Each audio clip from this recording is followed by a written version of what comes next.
There are moments in life that change you, not because they're dramatic, but because they are quiet betrayals delivered with a smile. I received mine in the form of a text message. A seemingly harmless, almost cheerful message that shattered years of sacrifice and made one thing unmistakably clear. I was disposable to the very people I had broken myself trying to support. Hey, just wanted to let you know the guest list is finalized and we had to make some tough cuts. Hope you understand. Love you. Tough cuts. Those two words kept echoing like a hammer to the chest. Tough cuts?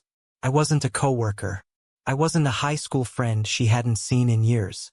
I was her brother. The same brother who'd held her through 3 breakups. The same one who drove halfway across the state to help her move apartments. Who co-signed on a lease she couldn't afford and covered her rent for 3 months when she lost her job. I stared at the message, blinking in disbelief. There was no pain at first, just numbness.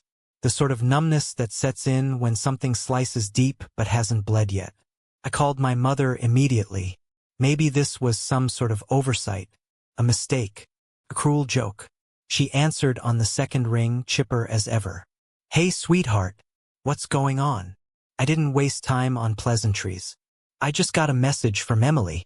She said the guest list is finalized. I'm not on it. A pause. A silence that said more than words ever could. Then her voice returned, soft and condescending. Oh, honey, don't make this a big deal. It's just a wedding. Just a wedding. I almost laughed. That phrase, just a wedding, held in it everything wrong with my family's dynamic. The minimization, the emotional manipulation, the implication that I was too sensitive for even being upset. Mom, I'm her brother, I said, my voice slow and measured. How am I not invited to my own sister's wedding? Her tone didn't change. Sweetheart, they had to keep it small. These things are expensive. And maybe they assumed you wouldn't mind. That did it. My jaw clenched. My heart pounded, not from sadness but fury. They assumed I wouldn't mind, I repeated. Mom, Emily invited 150 people. I saw the post on Instagram. Another pause. Then a dismissive chuckle. Well, you know how it is. These things get political. She probably thought it would be easier this way. It's not personal. I nearly dropped the phone. Not personal. I was being erased from a major family milestone like an unwanted edit in a group photo. And it wasn't personal? It was then I realized that this wasn't just about the wedding. This was about every time I'd been overlooked. Every time I was expected to understand. Every time I was the one who bent, who forgave, who accepted whatever crumbs of respect were thrown my way. Not this time. I'm going on vacation, I said flatly, already opening flight apps on my phone. What? Mom asked, caught off guard. I won't be in town for the wedding, or the fallout. And I hung up. I didn't know where I was going, just that it needed to be far, warm, luxurious, a place that screamed, you mattered enough to bring yourself here. Within an hour, I had it booked. A week at a 5-star Caribbean resort with a private beach, oceanfront suite, and a spa that offered something called salt crystal energy cleansing. Sounded perfect. I wasn't running away. I was reclaiming my space. And the best part? I didn't tell a soul where I was going. I simply uploaded a picture as I boarded first class. Legs stretched, glass of champagne in hand, with the caption, guess I got cut from the guest list, but I think I'll survive. The reactions were fast and furious. Cousins dropped laughing emojis. My Aunt Lisa commented, good for you. Should have taken me with you. But the real prize was my mother. She sent 3 texts in quick succession. Where are you? Are you seriously missing your sister's wedding over this? You're being petty. Petty? I laughed. No, petty was cutting your brother out of your wedding after everything he's done and pretending it was normal. So I replied with a picture of the beach. White sand, turquoise water, and the message. Perfect view for an overreaction. Then I turned off my phone. For the first time in years, I wasn't available. I wasn't their emotional crutch. I wasn't their peacemaker. I was free. The resort was paradise. From the moment I stepped off the plane and into the waiting black SUV, stocked with chilled towels and cucumber water, I felt like I'd entered a different life. A life where I was the priority. where I didn't have to beg for respect or justify my feelings. I spent my first day doing nothing but indulging. Pancakes and espresso delivered to my room. A swim in the infinity pool that overlooked the ocean. A long nap under a cabana while the sea breeze rustled through palm leaves. I posted a few more pictures, not out of spite, but because I wanted to remember this moment. When one door closes, another one opens, preferably to a beach suite with unlimited margaritas. By that evening, I was sun-kissed, blissfully buzzed, and entirely at peace. Until my phone started buzzing like a bomb had gone off. Calls, messages, DMs. Names I hadn't seen since the last family funeral. First, I ignored it. Then I saw the one message that stopped me cold. Jake, dude, you are not going to believe what just happened. I sat up. The next text made me laugh so hard I nearly spilled my drink. Jake, the groom walked out. Like, just left. And just like that, karma had arrived.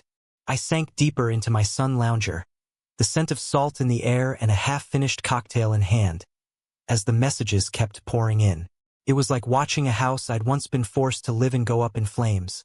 Except now, I was sitting on a balcony far from the smoke, toasting marshmallows with a grin. Jake again. Dude, call me. It's chaos. The groom just dipped. Like, during the reception. I scrolled, chuckling as more texts came in from family members who hadn't spoken to me in months. Now acting like I was the only person who could salvage the mess. Mom, call me. This is a family emergency. Emily, please, I need you. Answer your phone. Cousin Rob, where the hell are you? Emily's freaking out. A loud laugh escaped me. Oh, now I was important? Now I mattered? I sipped the rest of my cocktail and let the absurdity settle in. The woman who had cut me out of her wedding like I was some irrelevant background character was now begging for me to show up in the third act and fix it all. And I knew exactly what to say. I opened Emily's message, stared at her desperate plea for a few moments, then slowly typed back, "Sorry, I'm a little busy enjoying my overreaction. Hope the wedding was fun." Then I blocked her. I blocked my mother next. And Jake, just in case he was recruited to guilt-trip me later. After that, I put my phone on Do Not Disturb, signaled the bartender, and ordered another drink. If they wanted to wallow in the disaster they created, they could do it without me. That night, I dined alone at the resort's beachside restaurant, lit only by torches and the soft orange hue of the Caribbean sunset. I ate the finest steak of my life, paired with a red wine I couldn't pronounce and didn't care to. For dessert, I took another photo of the view, this time captioned, "Some doors need to stay closed, especially church doors at dysfunctional weddings." The following morning, I woke up to 20 missed calls and a handful of voicemails that had slipped through the cracks. Against my better judgment, I listened. Mom's voice was frantic. "I don't know what you think you're doing, but this isn't the time for one of your tantrums. Your sister is devastated.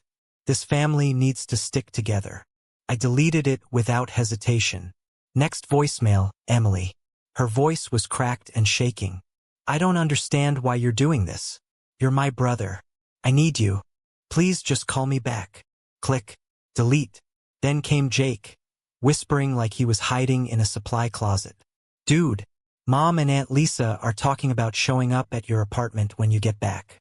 Grandma keeps saying the wedding was cursed because you weren't there. It's a lot, man." That one I saved, because that one made my soul smile. I stepped out onto the balcony. The sky was a soft pink and orange blur, the air heavy with humidity and hibiscus. Back home, I imagined my family knee-deep in excuses and deflections, scrambling to assign blame. Here I had no obligations, no expectations, no one to manipulate me into forgiving betrayal for the 100th time. And I had zero intention of returning to that toxic cycle. Later that afternoon, while I was sipping from a coconut shell under a cabana, my phone buzzed again.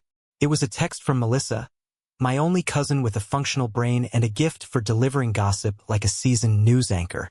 "Melissa, okay, I know you're mad, and you should be, but you have to hear what happened after the wedding. Call me. You'll love this." I raised an eyebrow, took one last sip, then called her. She answered immediately, breathless. "Oh my God," you answered. "Are you sitting down?" I looked around at the palm trees, the endless ocean, the shaded cabana I was lounging beneath. "I think I'm in the best possible place to hear this," I said, grinning. "Okay," she started. "So after the groom left, like stormed out, left his ring on the cake table, kind of dramatic, Emily lost it, screaming, crying, threw her bouquet at a bridesmaid. I laughed. "Classy. It gets better," she continued. "So then Aunt Lisa said, and I quote, 'This wouldn't have happened if your brother had been here to talk some sense into her.'" I blinked. "What?" Melissa giggled. "Yep. Apparently you're now the family's magical crisis negotiator. She said if you'd been there, none of this would have spiraled. You could have calmed the groom down or prevented the fight." I laughed so hard I nearly dropped my phone. "So let me get this straight. They excluded me from the wedding, and now they're blaming me for not being there to save it." "It's beautiful," Melissa said, laughing too. "Your mom and Aunt Lisa got into a shouting match right after. Grandma stepped in and said, if Emily had treated her family better, she wouldn't be standing in her wedding dress alone right now." That made me pause. "Grandma said that?" "She did," Melissa confirmed. "In front of everyone. Loudly. It was almost too perfect." "So where's Emily now?" I asked. Melissa sighed. Still sobbing. Still blaming everyone except herself. Apparently she's trying to see if she can redo the wedding. Like it was a Netflix episode she can just reshoot. I chuckled. "Not how life works." "She doesn't get it," Melissa said. "And your mom keeps trying to reach out to the groom's family to fix it." His mom straight up told her, "This is your issue now." I set down my drink, doubled over in laughter. "And get this," Melissa added. "Now they're planning a family meeting for when you get back. Mom says she wants to talk about restoring the balance." "Oh, they assume I'm coming back?" I said. "She's already texting people like it's a done deal." I leaned back and exhaled slowly, letting the breeze wash over my sun-warmed skin. "You know what the best part is, Melissa?" "What?" "I don't care," Melissa cackled. "That's the best response I've ever heard. Seriously, I don't blame you. You were right to walk away. Maybe this will finally wake them up." I doubted it. People like my mother and Emily didn't change. They rewrote history. In 6 months, they'd say I abandoned the family when things got tough. They'd conveniently forget who started the fire and who walked away from it. But I didn't care. After the call ended, I spent the rest of the day in a state of bliss. I booked a sunset cruise, tipped the bartender with a smile, and fell asleep that night listening to the sound of waves instead of voicemail rants. When I woke up the next morning, I posted one final picture.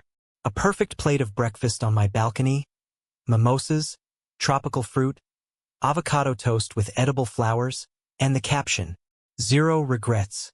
Wishing peace to the people who cut me out, now choking on their own drama." Then I blocked every remaining number that had dared to ring my phone. I wasn't just out of town. I was out of their reach. And for the first time in my life, I realized I didn't need to be a part of that story anymore. They didn't invite me to their perfect day. So the universe gave me a perfect week instead.